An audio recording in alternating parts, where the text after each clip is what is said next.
Salam Efrata Devotion. Saya mau tanya satu pertanyaan. Apakah Anda bahagia? Bahagia itu di sini loh. Masalah banyak orang butuh pendukung untuk buat dia bahagia. Salah satunya adalah kebanggaan. Bangga karena apa atau siapa yang dia punya. Apakah itu jabatan, posisi, punya uang, diakui atau disanjung oleh orang-orang, punya anak yang hebat misalnya. Yesus pernah disanjung atau menerima pujian, tapi itu diutarakan dengan menyinggung tentang ibunya. Dikatakan begini dalam Lukas 11 ayat 27-28. Ketika Yesus masih berbicara, berserulah seorang perempuan dari antara orang banyak dan berkata kepadanya, "Berbahagialah ibu yang telah mengandung engkau dan susu yang telah menyusui engkau." Tapi ia berkata, "Yang berbahagia ialah mereka yang mendengarkan firman Allah dan yang memeliharanya." Pandangan orang itu baik dan ada benarnya juga. Ibu mana yang tidak bahagia memiliki anak seperti Yesus yang hebat, mengajar dengan kuasa, bisa menyembuhkan yang sakit, bisa membangkitkan orang mati, berkuasa atas alam. Pasti bahagia dan sangat bangga. Kalau ibu sekarang mungkin sudah banyak bikin status video atau foto tentang Yesus, anaknya yang hebat tersebut, ya kan?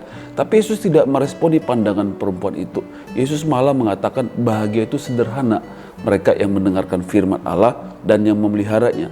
Saya pikir itu sangat benar. Hanya melakukan firman Tuhan yang bikin kita bahagia. Pernah bayangkan bagaimana posisi Maria, ibu Yesus, yang disebut-sebut orang bahagia itu ketika melihat Yesus difitnah menjadi terdakwa, dibuli, disiksa, dianiaya, dan digantung di atas kayu salib.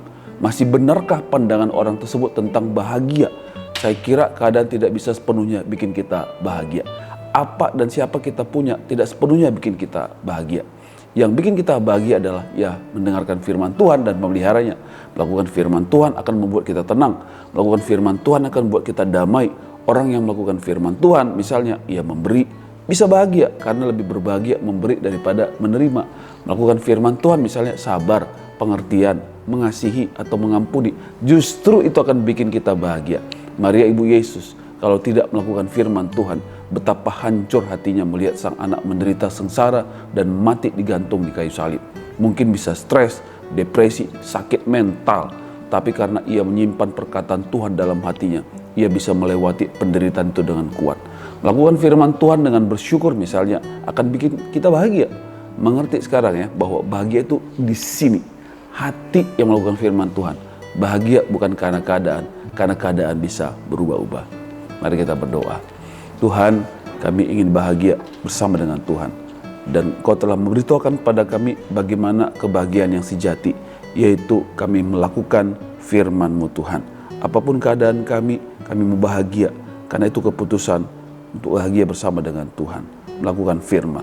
Dalam nama Yesus kami telah berdoa. Amin.